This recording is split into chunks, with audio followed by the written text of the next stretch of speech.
PSC tips and ട്രിക്സിലേക്ക് ഏവർക്കും സ്വാഗതം. LGS 2024 ആദ്യത്തെ 2 ഘട്ട പരീക്ഷകൾ കഴിഞ്ഞിരിക്കുകയാണ്.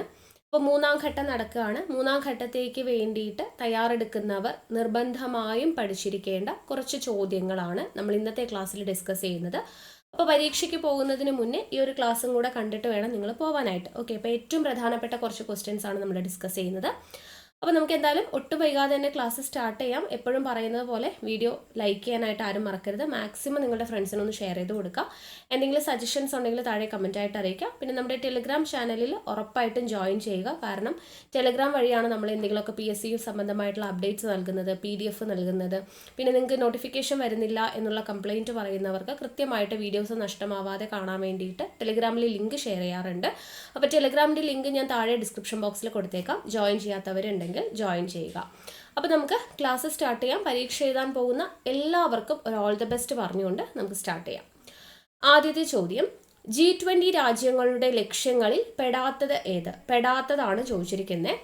ഉത്തരം ഓപ്ഷൻ ബി ആണ് കേട്ടോ, പെടാത്തത്. അപ്പോൾ പെടാത്തത് ഞാൻ പറയുന്നില്ല, ബാക്കി എന്തൊക്കെയാ G20 രാജ്യങ്ങളുടെ ലക്ഷ്യങ്ങൾ എന്ന് പറയുന്നത്?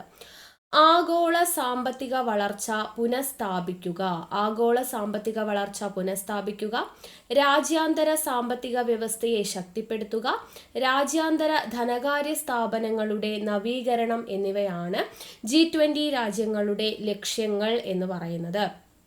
ഇനി ഇതുമായി ബന്ധപ്പെടുത്തി നമുക്ക് ചോദിക്കാവുന്ന ചോദ്യം, G20യുടെ 17ാമത് ഉച്ചകോടി നടന്നത് എപ്പോൾ എന്ന് ചോദിക്കും. 17ാമത് ഉച്ചകോടി നടന്നത് എപ്പോഴായിരുന്നു, എവിടെയായിരുന്നു എന്ന് ചോദിക്കും. ബാലിയാണ് കേട്ടോ, ബാലിയിലാണ് നടന്നത്. 17ാമത് G20 ഉച്ചകോടിയുടെ വേദി എവിടെയാണ്?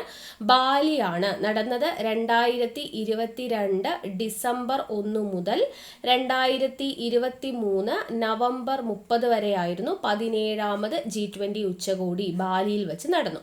ഇനി 18ാമത്, ഏറ്റവും ലേറ്റസ്റ്റ് ആയിട്ടുള്ളത് നമ്മൾ അറിഞ്ഞിരിക്കണം, 18ാമത് G20 ഉച്ചകോടിയുടെ വേദി എന്ന് പറയുന്നത് ന്യൂഡൽഹി ആയിരുന്നു. ന്യൂഡൽഹി നടന്നത് എപ്പോഴാ? 2023 സെപ്റ്റംബർ 19, 20 തീയതികളിലായിട്ടാണ് 18ാമത് G20 ഉച്ചകോടി നടന്നത്. ഇത് രണ്ടും ഓർത്തിരിക്കുക, 17ാമത് ബാലി, 18ാമത് ന്യൂഡൽഹി എന്നുള്ളത്.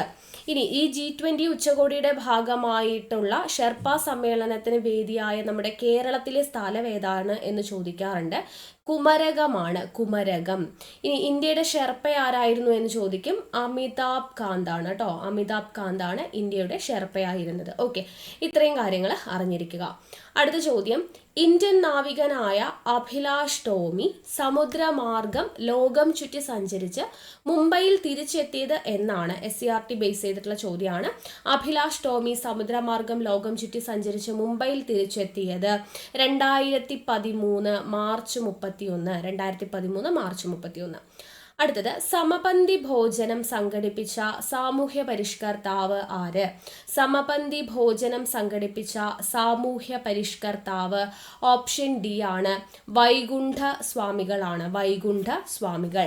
ഇനി ഇമ്പോർട്ടൻ്റ് ആയിട്ട് PSC ചോദിക്കുന്ന കുറച്ച് കാര്യങ്ങളാണ്. വൈകുണ്ഠ സ്വാമികളുടെ തന്നെ സമത്വ സമാജം ചോദിക്കാറുണ്ട്. സമത്വ സമാജം സ്ഥാപിച്ചത് ആരാ? വൈകുണ്ഠ സ്വാമികളാണ്. 1836 1836. ദെൻ അടുത്തത് ചോദിക്കുന്നതാണ്, SNDP യോഗം ശ്രീനാരായണ ധർമ്മ പരിപാലന യോഗം. SNDP യോഗം ആരാണ്? ശ്രീനാരായണ ഗുരു ആണ്, ശ്രീനാരായണ ഗുരു. വർഷം 1903 1903. ഇനി സാധുജന പരിപാലന സംഘം സ്ഥാപിച്ചത് ആരാണ്? അയ്യങ്കാളിയാണ് സാധുജന പരിപാലന സംഘം.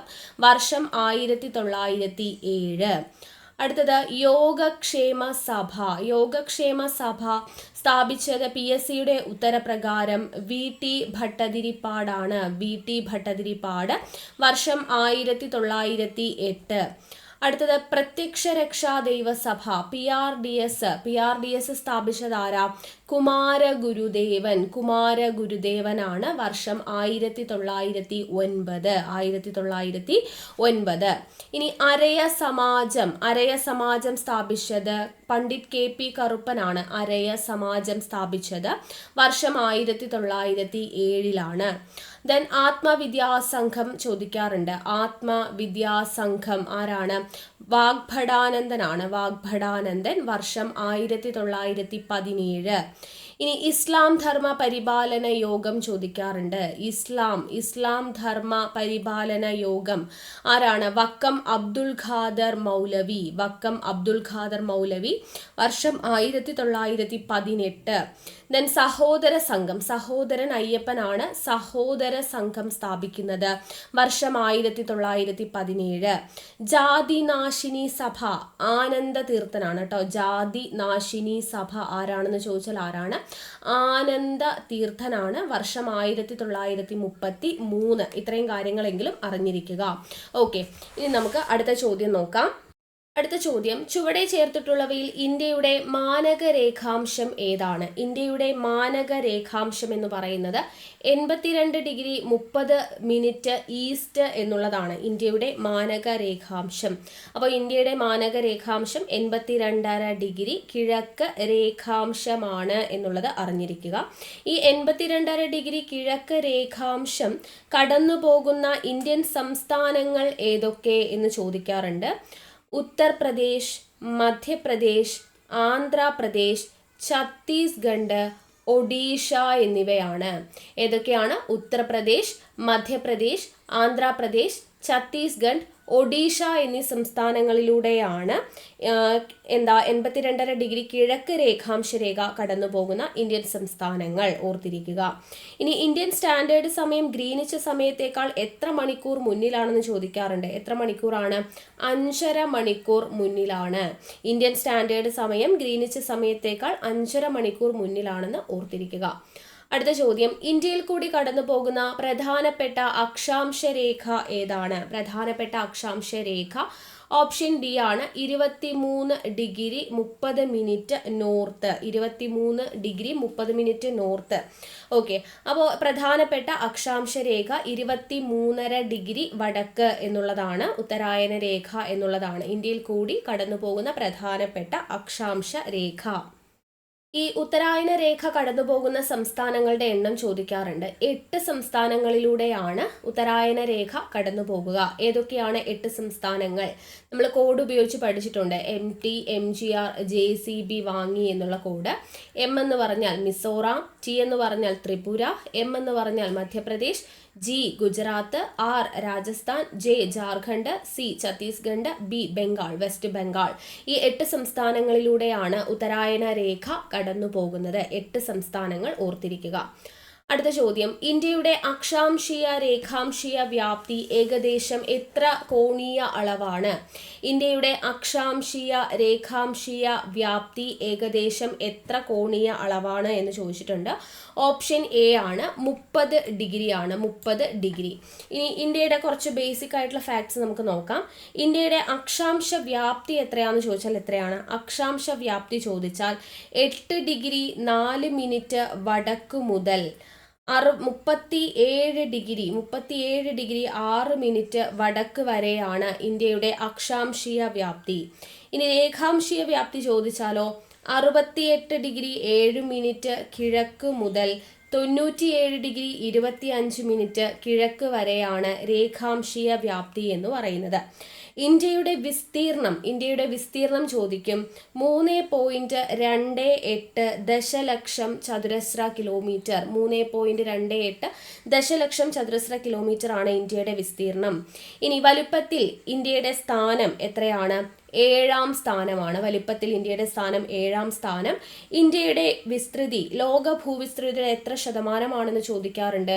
2.42%. ലോക ഭൂവിസ്തൃതിയുടെ 2.42% ഇന്ത്യയുടെ വിസ്തൃതി എന്ന് പറയുന്നത്. ഇന്ത്യയുടെ തെക്ക് വടക്ക് ദൂരം എത്രയാണ്? തെക്ക് വടക്ക് ദൂരം 3214 കിലോമീറ്റർ ആണ്.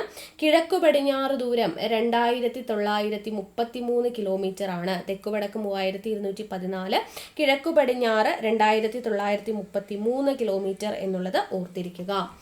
അടുത്ത ചോദ്യം, ഹിമാനിയുടെ കനമേറിയ ഒരു നിക്ഷേപണ ഭൂരൂപം. ഹിമാനിയുടെ കനമേറിയ ഒരു നിക്ഷേപണ ഭൂരൂപമാണ് കരേവ. കരേവ. ഇപ്പൊ ഹിമാനി എന്ന് പറയുമ്പോൾ നമ്മൾ അവിടെ ഓർത്തിരിക്കേണ്ട ഒരു ഹിമാനിയാണ്. കാരക്കോറം പർവ്വതനിരയിലെ ഏറ്റവും നീളമേറിയ ഹിമാനി ഏതാണ്? സിയാച്ചിൻ ആണ്. സിയാച്ചിൻ. കാരക്കോറം പർവ്വതനിരയിലെ ഏറ്റവും നീളമേറിയ ഹിമാനിയാണ് സിയാച്ചിൻ.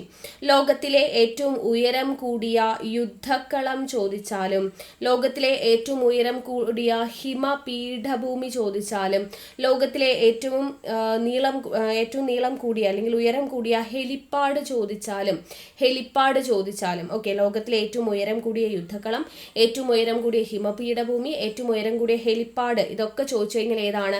സിയാച്ചിൻ ആണെന്ന് ഓർത്തിരിക്കുക. സിയാച്ചിനിൽ നിന്ന് ഉത്ഭവിക്കുന്ന നദി ചോദിക്കാറുണ്ട്. നൂബ്ര നദിയാണ്. നൂബ്ര നദിയാണ് സിയാച്ചിനിൽ നിന്ന് ഉത്ഭവിക്കുന്ന നദി. അടുത്ത ചോദ്യം, കൃഷി അധിഷ്ഠിത വ്യവസായം. കൃഷി അധിഷ്ഠിത വ്യവസായം ഏതാണ്? തന്നിരിക്കുന്നതിൽ കൃഷി അധിഷ്ഠിത വ്യവസായം പഞ്ചസാര വ്യവസായമാണ്. പഞ്ചസാര വ്യവസായം. ഇനി ഇന്ത്യയിൽ ഏറ്റവും പഴക്കം ചെന്ന വ്യവസായം ഏതാണ്? ഏറ്റവും പഴക്കം ചെന്ന വ്യവസായം പരുത്തി വ്യവസായമാണ്. ഏറ്റവും പഴക്കം ചെന്ന വ്യവസായം ചോദിച്ചാലും, ഏറ്റവും വലിയ കാർഷിക വ്യവസായം ചോദിച്ചാലും പരുത്തി വ്യവസായമാണ്. പരുത്തി ഉൽപാദനത്തിൽ ഒന്നാം സ്ഥാനത്ത് നിൽക്കുന്ന സംസ്ഥാനം ഗുജറാത്ത് ആണ്. പരുത്തി ഉൽപാദനത്തിൽ ഒന്നാം സ്ഥാനത്ത് നിൽക്കുന്ന സംസ്ഥാനം ഏതാണ്? ഗുജറാത്ത് ആണ്. ഇനി കേരളത്തിൽ പരുത്തി ഉൽപ്പാദിപ്പിക്കുന്ന ഒരേ ഒരു ജില്ലയാണ് ഉള്ളത്. ഏതാണ്? പാലക്കാട് ജില്ല. പാലക്കാട് ജില്ലയിലാണ് കേരളത്തിൽ പരുത്തി ഉൽപ്പാദിപ്പിക്കുന്ന ഒരേ ഒരു ജില്ല പാലക്കാട് ജില്ലയാണ്. പരുത്തിയുടെ ജന്മദേശം ചോദിച്ചാലോ, അത് ഇന്ത്യയാണ്. പരുത്തിയുടെ ജന്മദേശം എവിടെയാണ് എന്ന് ചോദിച്ചു കഴിഞ്ഞാൽ ഇന്ത്യയാണെന്ന് ഓർത്തിരിക്കുക. യൂണിവേഴ്സൽ ഫൈബർ എന്നറിയപ്പെടുന്നത് ആരാണ്? പരുത്തിയാണ്. യൂണിവേഴ്സൽ ഫൈബർ എന്നറിയപ്പെടുന്നത് പരുത്തിയാണെന്ന് ഓർത്തിരിക്കുക. ഇനി ചണ വ്യവസായവുമായി ബന്ധപ്പെട്ട് ചോദിക്കാറുള്ള ചോദ്യമാണ്, പശ്ചിമ ബംഗാളിലെ ഹൂഗ്ലി നദീതീരത്തെ കേന്ദ്രീകരിച്ചിരിക്കുന്ന വ്യവസായം. ഹൂഗ്ലി നദീതീരത്ത് കേന്ദ്രീകരിച്ചിരിക്കുന്ന വ്യവസായമാണ് ചണം വ്യവസായം. ലോകത്തെ ഏറ്റവും കൂടുതൽ ചണം ഉൽപ്പാദിപ്പിക്കുന്ന രാജ്യം ചോദിച്ചാൽ ഇന്ത്യയാണ്. ലോകത്തിലെ ഏറ്റവും കൂടുതൽ ചണം ഉൽപ്പാദിപ്പിക്കുന്ന രാജ്യം ഇന്ത്യയാണ്.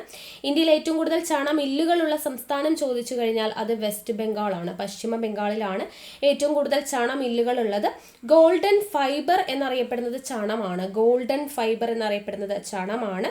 അതുപോലെ തന്നെ ഏറ്റവും കൂടുതൽ ചണം ഉൽപ്പാദിപ്പിക്കുന്ന ഇന്ത്യൻ സംസ്ഥാനം ചോദിച്ചു കഴിഞ്ഞാൽ ഏതാണ്? വെസ്റ്റ് ബംഗാൾ ആണ് കേട്ടോ. അപ്പോൾ ഇന്ത്യയിൽ ഏറ്റവും കൂടുതൽ ചണ മില്ലുകളുള്ള സംസ്ഥാനം, ഏറ്റവും കൂടുതൽ ചണം ഉൽപ്പാദിപ്പിക്കുന്ന സംസ്ഥാനം ചോദിച്ചാലും പശ്ചിമ ബംഗാളാണ്. ഗോൾഡൻ ഫൈബർ എന്നറിയപ്പെടുന്നത് ചണമാണെന്ന് ഓർത്തിരിക്കുക. ഈ ചണം കയറ്റുമതി ഏറ്റവും കൂടുതൽ നടക്കുന്ന ഇന്ത്യൻ തുറമുഖമാണ് കൊൽക്കത്ത തുറമുഖം കേട്ടോ. കൊൽക്കത്ത. ഇന്ത്യയിലെ ആദ്യത്തെ ചണമില്ല് സ്ഥാപിതമായത് റിഷ്റയിലാണെന്ന് ഓർത്തിരിക്കുക. റിഷ്റയിലാണ് ഇന്ത്യയിലെ ആദ്യത്തെ ചണമില്ല് സ്ഥാപിതമാവുന്നത്. ഇനി തേയില ഉൽപാദനത്തിൽ മുന്നിൽ നിൽക്കുന്ന സംസ്ഥാനം ചോദിക്കാറുണ്ട്. അസമാണ് തേയില ഉൽപാദനത്തിൽ മുന്നിൽ നിൽക്കുന്ന സംസ്ഥാനം. അസം എന്നുള്ളത് ഓർത്തിരിക്കുക. ഇനി ഇന്ത്യയിലെ കാർഷിക മേഖലയെ ആശ്രയിച്ചിട്ടുള്ള ഏറ്റവും വലിയ രണ്ടാമത്തെ വ്യവസായമാണ് പഞ്ചസാര വ്യവസായം. ഇന്ത്യയിലെ കാർഷിക മേഖലയെ ആശ്രയിച്ചിട്ടുള്ള ഏറ്റവും വലുത് പരുത്തിയാണെന്ന് പറഞ്ഞു. രണ്ടാമത്തെ വ്യവസായമാണ് ഇത് പഞ്ചസാര വ്യവസായം എന്ന് പറയുന്നത്. ഏറ്റവും കൂടുതൽ പഞ്ചസാര ഉൽപ്പാദിപ്പിക്കുന്ന ഇന്ത്യൻ സംസ്ഥാനം ചോദിച്ചാൽ അത് ഉത്തർപ്രദേശ് ആണെന്ന് ഓർത്തിരിക്കുക. ഉത്തർപ്രദേശ്. ഓക്കെ, അപ്പൊ ഇത്രയും കാര്യങ്ങൾ അറിഞ്ഞിരിക്കണേ.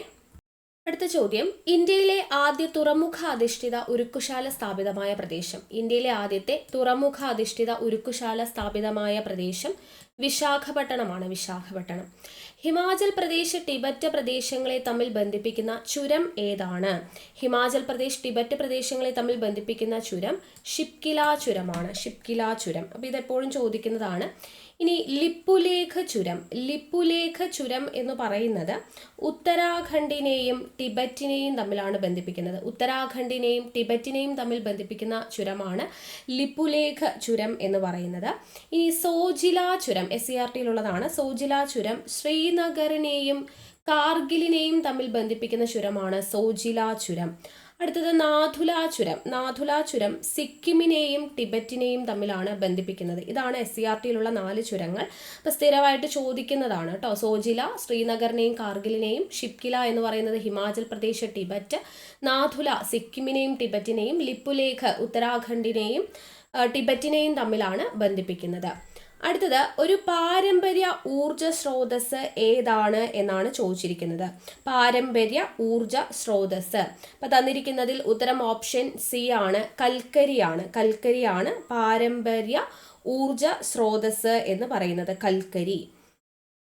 അപ്പോൾ പാരമ്പര്യ ഊർജ സ്രോതസ്സിന് എക്സാമ്പിൾ ഏതൊക്കെയാണ്? കൽക്കരി, അതുപോലെ തന്നെ പെട്രോളിയം, പ്രകൃതിവാതകം ഇതൊക്കെ എന്താണ്? പാരമ്പര്യ ഊർജ സ്രോതസ്സാണ്, അല്ലെങ്കിൽ പരമ്പരാഗത ഊർജ സ്രോതസ്സാണ് എന്നുള്ളതാണ്. ഇനി പാരമ്പര്യേതര ഊർജ സ്രോതസ്സുകളാണ് സൗരോർജം, ജൈവവാതകം, കാറ്റ്, തിരമാല, സോളാർ, ജിയോ തെർമൽ. ഇതൊക്കെ എന്താണ്? പാരമ്പര്യേതര ഊർജ സ്രോതസ്സിന് എക്സാമ്പിൾ ആണെന്ന് ഓർത്തിരിക്കുക. പാരമ്പര്യ ഊർജ സ്രോതസ്സും പാരമ്പര്യേതര ഊർജ സ്രോതസ്സും ഇമ്പോർട്ടൻ്റ് ആണ്, ചോദിക്കാറുണ്ട്. കാറ്റ്, തിരമാല, സോളാർ, ജിയോ തെർമൽ ഇങ്ങനെയുള്ളതെല്ലാം എന്താണ്? പാരമ്പര്യേതര ഊർജ സ്രോതസ്സാണെന്ന് ഓർത്തിരിക്കുക. അടുത്തത്, ഇന്ത്യയിൽ ഗ്രാമീണ റോഡുമായി ബന്ധപ്പെട്ട പ്രസ്താവനയിൽ ശരിയായ വസ്തുത ഏതാണ് എന്നാണ് ചോദിച്ചിരിക്കുന്നത്. ഉത്തരം ഓപ്ഷൻ സി ആണ്. 1ഉം 2ഉമാണ് ശരിയായിട്ടുള്ളത്. ഗ്രാമങ്ങളിലെ ആഭ്യന്തര സഞ്ചാരം ഉറപ്പാക്കുന്നു. അതുപോലെ ഈ റോഡുകളുടെ നിർമ്മാണവും പരിപാലനവും തദ്ദേശ സ്വയംഭരണ സ്ഥാപനങ്ങളാണ് നിർവഹിക്കുന്നത് എന്നുള്ളതുമാണ് വരുന്നത്. ഇനി ഏതു വർഷമാണ് ഇന്ത്യയിൽ ഉൾനാടൻ ജലഗതാഗത അതോറിറ്റി രൂപം കൊണ്ടത്? ഏതു വർഷമാണ് ഇന്ത്യയിൽ ഉൾനാടൻ ജലഗതാഗത അതോറിറ്റി രൂപം കൊണ്ടത് എന്നാണ് ചോദിച്ചിരിക്കുന്നത്. ഉത്തരം വരുന്നത് ഓപ്ഷൻ ബി ആണ്. 1986 ആണ്. 1986. അപ്പോൾ ജലഗതാഗതവുമായി ബന്ധപ്പെടുത്തി ഇമ്പോർട്ടൻ്റ് ആയിട്ടുള്ള കുറച്ച് പോയിന്റ്സ് പറയാം. ഇന്ത്യയിൽ ഉൾനാടൻ ജലഗതാഗത മേൽനോട്ടം വഹിക്കുന്നത് ആരാണ്?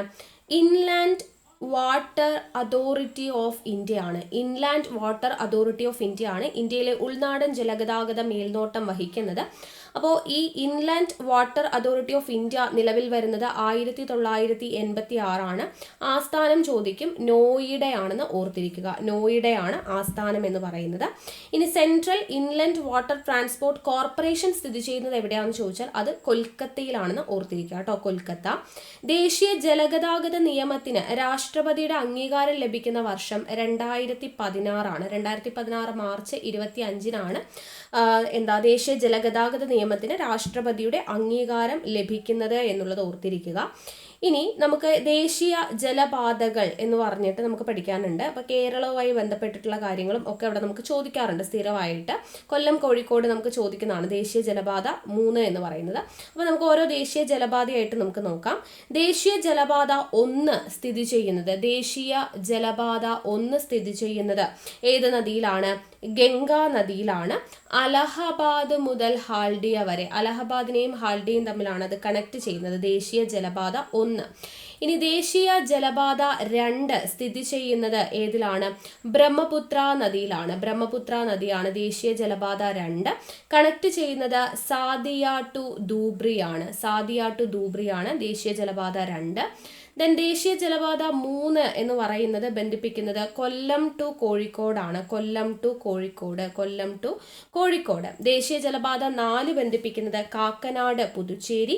ദേശീയ ജലപാത 5 ബന്ധിപ്പിക്കുന്നത് താൾച്ചർ ടു ധാമ്രയാണ് ദേശീയ ജലപാത 5 ബന്ധിപ്പിക്കുന്നത്. അപ്പൊ കേരളത്തിലെ ആകെ ജലപാതകളുടെ എണ്ണം ചിലപ്പോൾ ചോദിക്കാം. കേരളത്തിലെ ആകെ ജലപാതകളുടെ എണ്ണം ചോദിച്ചാൽ 5 ആണ് കേട്ടോ.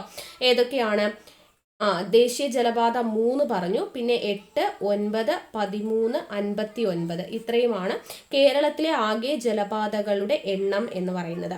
കേരള സംസ്ഥാന ജലഗതാഗത വകുപ്പ് നിലവിൽ വന്ന വർഷം ചോദിക്കാം. 1968-ലാണ് കേരള സംസ്ഥാന ജലഗതാഗത വകുപ്പ് നിലവിൽ വരുന്നത്. കേരള സ്റ്റേറ്റ് വാട്ടർ ട്രാൻസ്പോർട്ട് കോർപ്പറേഷന്റെ ആസ്ഥാനം എവിടെയാണ്?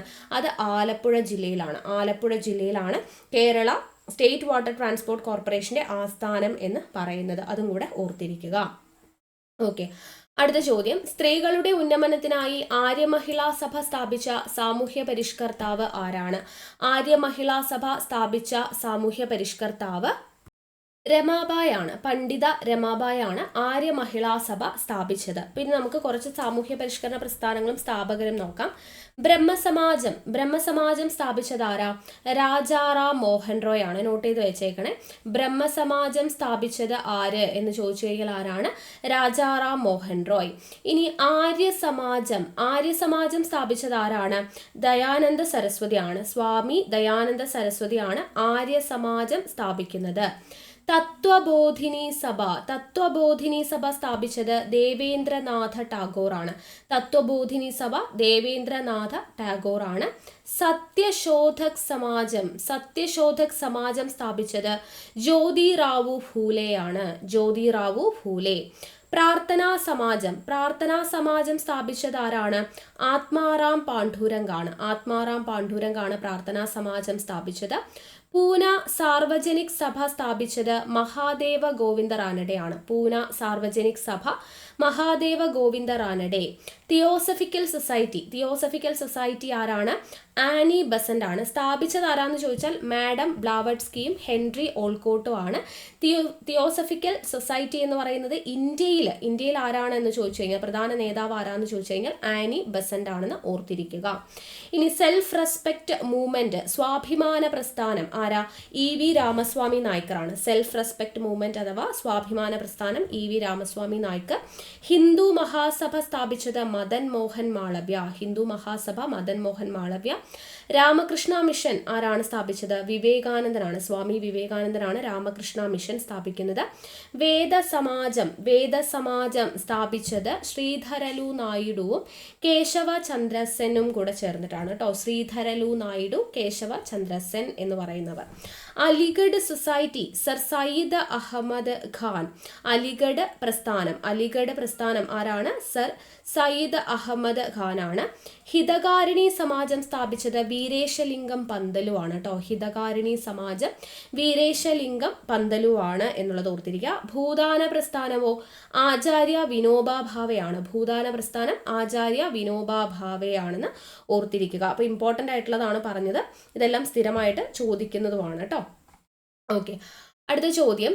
തുണിമിൽ തൊഴിലാളികളുടെ വേതന വർധനവിന് വേണ്ടി ഗാന്ധിജി നടത്തിയ സത്യാഗ്രഹ സമരം ഏതാണ്?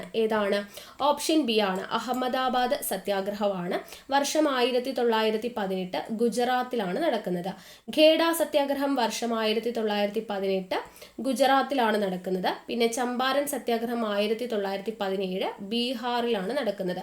ഇത് മൂന്നുമാണ് ഗാന്ധിജിയുടെ ആദ്യകാല സമരങ്ങൾ. ചമ്പാരൻ സത്യാഗ്രഹം, അഹമ്മദാബാദ് സത്യാഗ്രഹം, ഖേഡ സത്യാഗ്രഹം.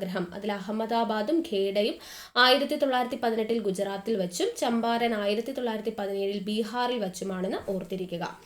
അടുത്ത ചോദ്യം. ഗാന്ധിജി കൈസർ എ ഹിന്ദ് ബഹുമതി ബ്രിട്ടീഷ് ഗവൺമെന്റിനെതിരെ നൽകിയത് ഏതു സംഭവത്തിൽ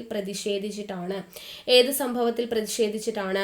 ജാലിയൻ വാലാബാഗ് കൂട്ടക്കൊലയിൽ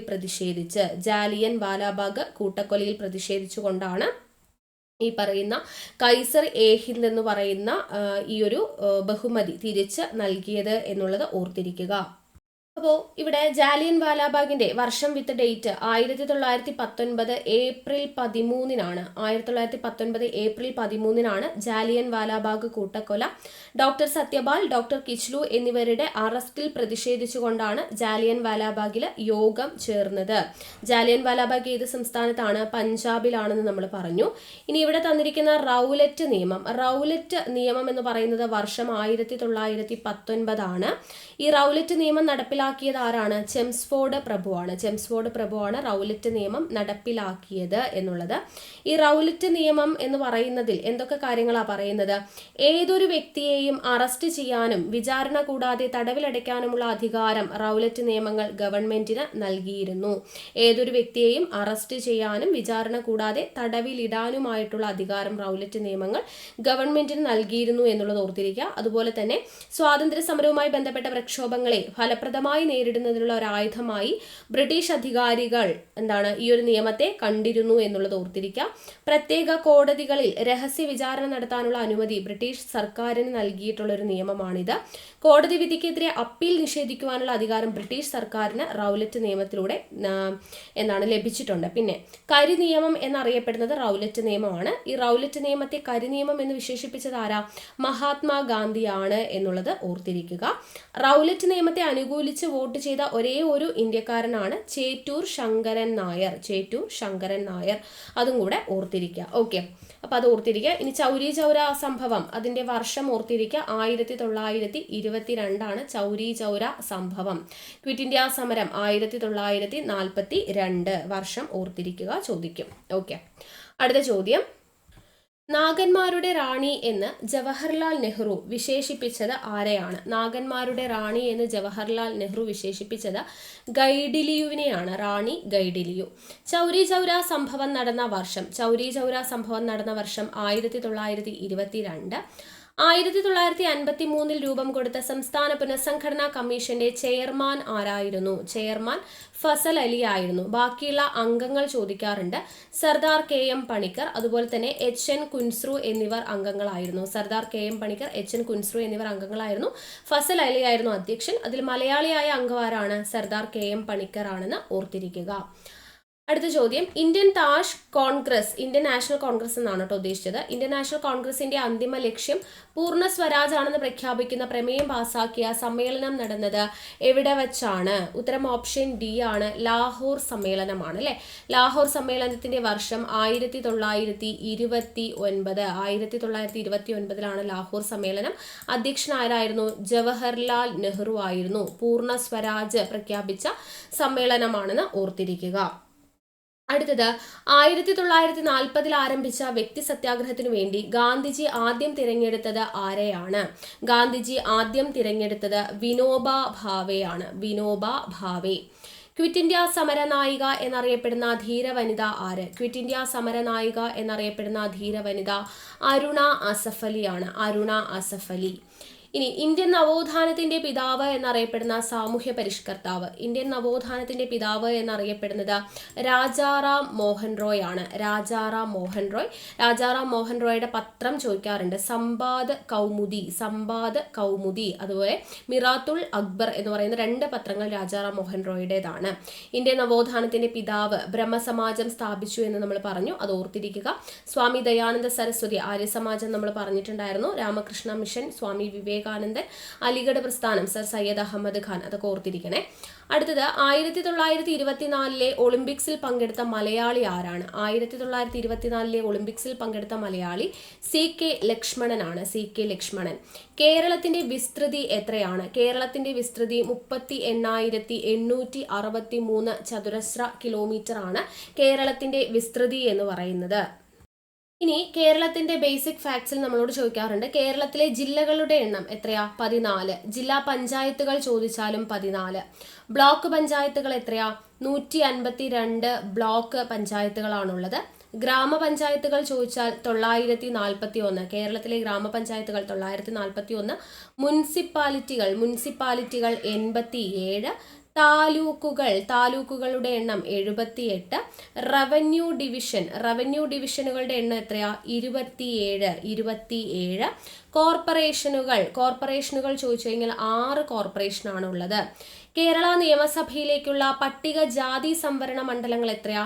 14 പട്ടികജാതി സംവരണ മണ്ഡലങ്ങളാണ്. പട്ടികവർഗ സംവരണ മണ്ഡലങ്ങൾ 2 സുൽത്താൻ ബത്തേരിയും മാനന്തവാടിയുമാണ് കേരള നിയമസഭയിലെ പട്ടികവർഗ സംവരണ മണ്ഡലങ്ങൾ. ഇനി നിയമസഭാ മണ്ഡലങ്ങളുടെ എണ്ണം എത്രയാ? 140. നിയമസഭാ മണ്ഡലങ്ങൾ 140 ലോക്സഭാ മണ്ഡലങ്ങൾ 20.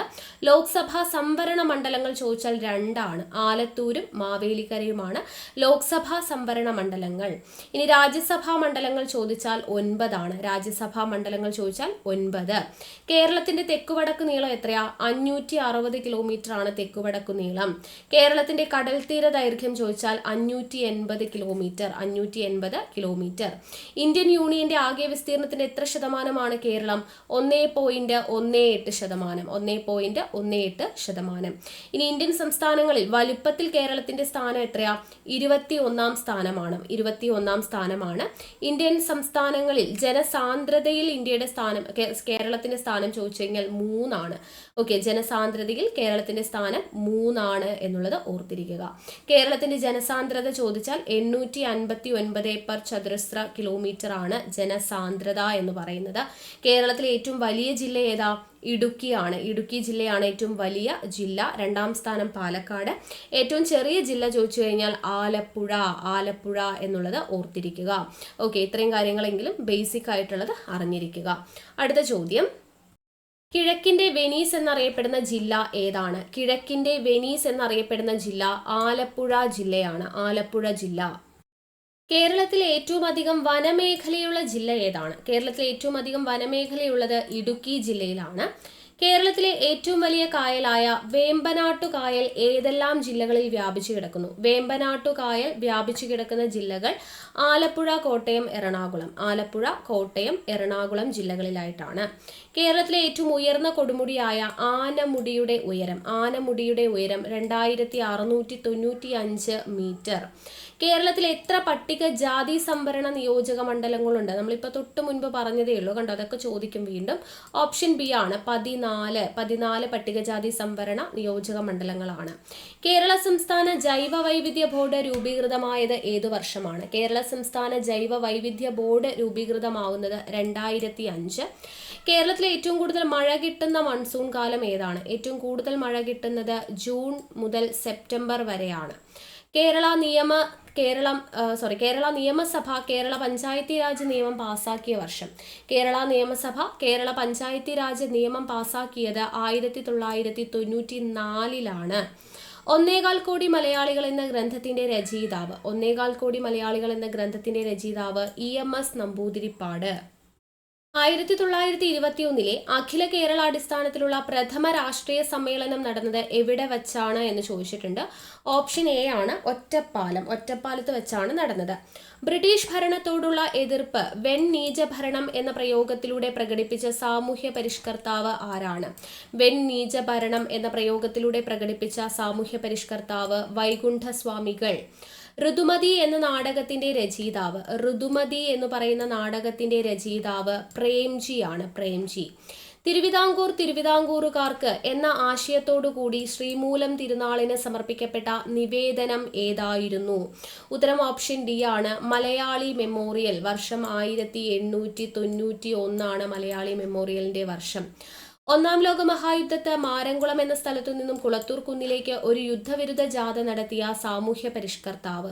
മാരംകുളത്തു നിന്നും കുളത്തൂർ കുന്നിലേക്ക് യുദ്ധവിരുദ്ധ ജാഥ നടത്തിയത് കുമാരഗുരുദേവൻ. സിവിൽ നിയമലംഘന പ്രസ്ഥാനത്തിന്റെ ഭാഗമായി കേരളത്തിൽ കെ കേളപ്പന്റെ നേതൃത്വത്തിൽ ഉപ്പു സത്യാഗ്രഹം നടന്നത് എവിടെ വെച്ചാ?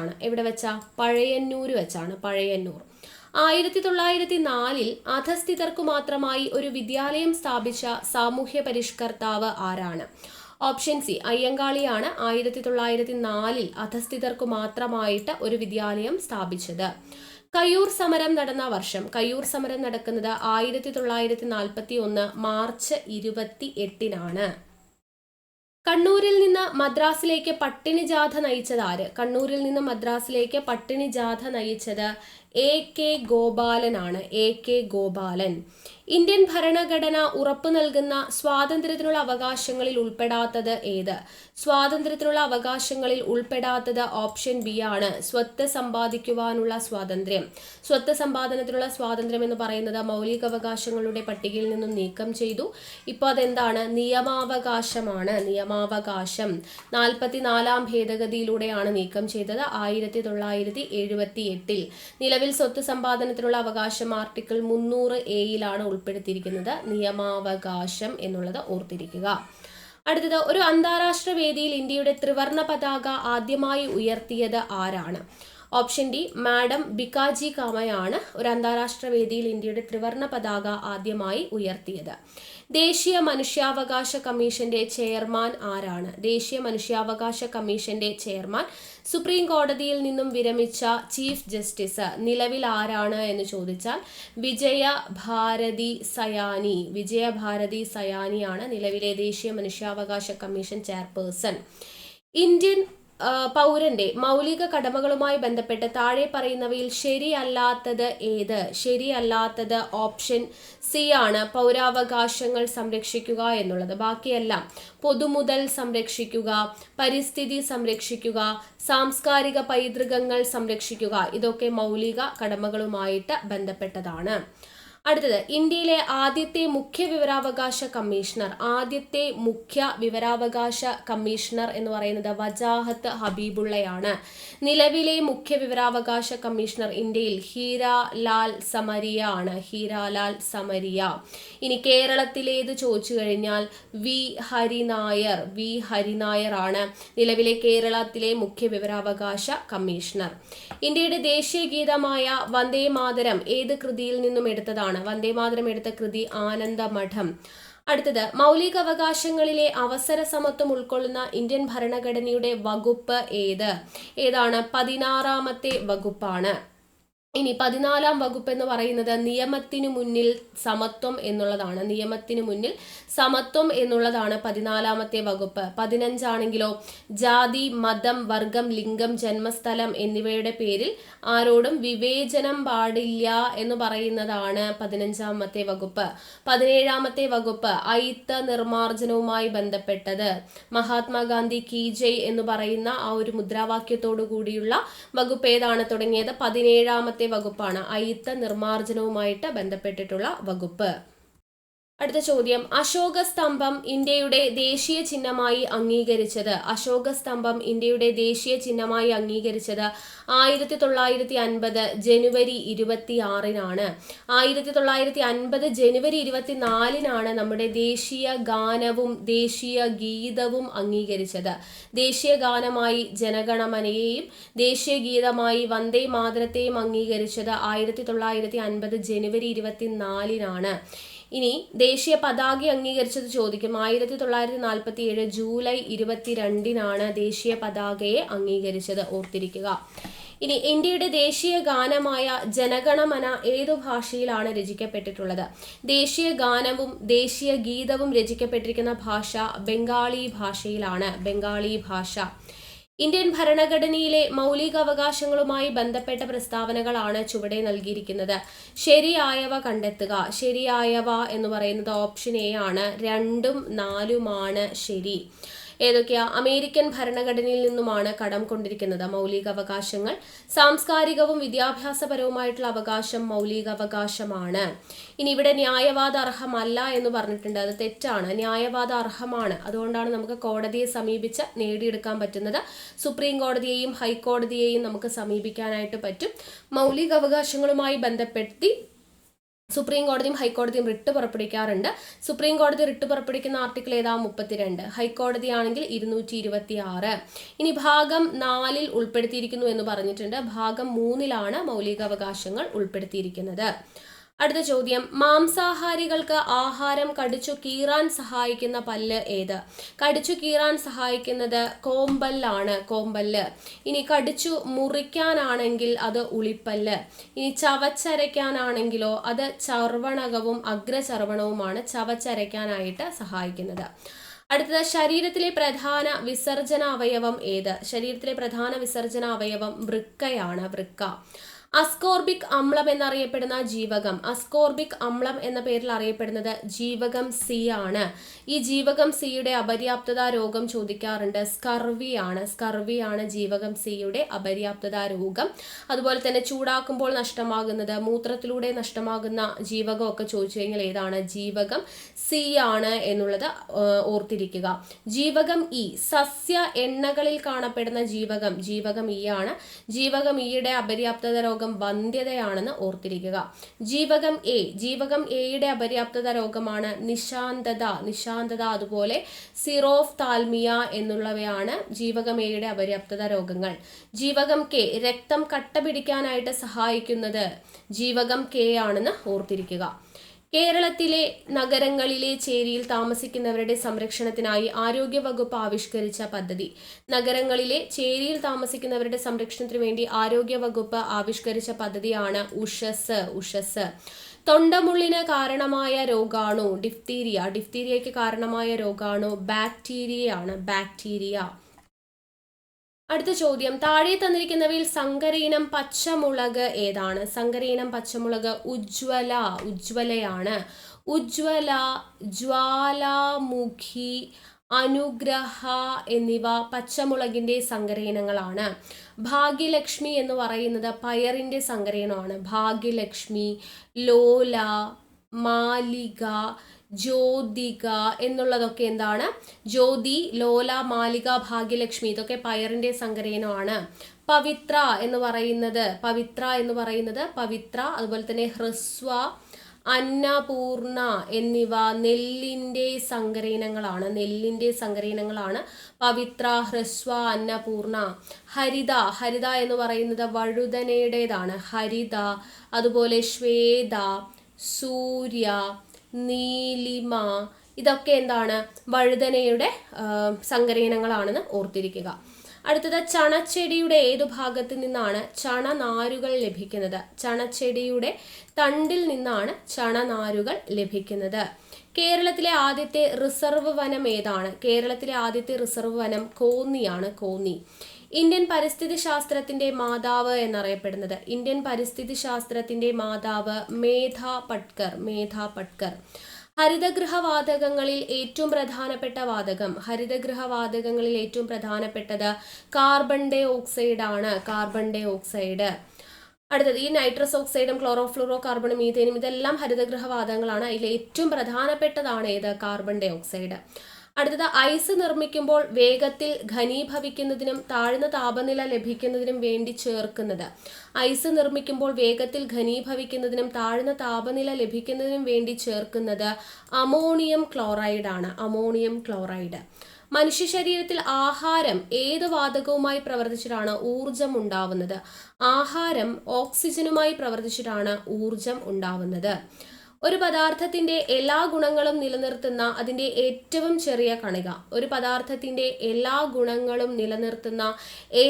ചെറിയ കണികയാണ് തന്മാത്ര. തെളിഞ്ഞ ചുണ്ണാമ്പ് വെള്ളത്തിലേക്ക് കാർബൺ ഡൈ ഓക്സൈഡ് വാതകം